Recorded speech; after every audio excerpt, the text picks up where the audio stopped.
Listen this very carefully. God is not worried about you having money or riches. Because many people get this wrong. డబ్బు నువ్వు కలిగి ఉంటాం దేవునికి బాధ కాదు. ఇన్ఫాక్ట్ డబ్బు ధనమునిచ్చేవాడు దేవుడే. ప్రాబ్లం ఎక్కడ తెలుసా? నువ్వు డబ్బుని ప్రేమిస్తాం ప్రాబ్లం. నువ్వు డబ్బుని ప్రేమించావా?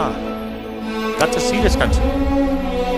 ధనాపేక్ష ప్రతి కీడికి మూల కారణం. The root of all evil is a love of money.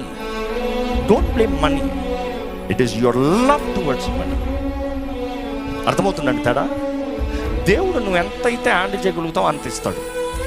తలాంతులు ఇచ్చినప్పుడు కూడా వారి స్తోమత చొప్పున, అక్కడ తలాంతులు మాట్లాడేటప్పుడు మైనాస్ అంటే ఏంటి?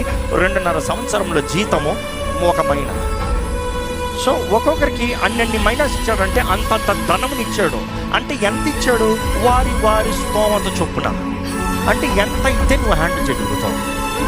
ఈరోజు చాలామంది డబ్బు కొరకే బ్రతుకుతున్నారు, కానీ దేవుడు నీ అవసరతలు తీరుస్తారన్నది గ్రహిస్తున్నారు.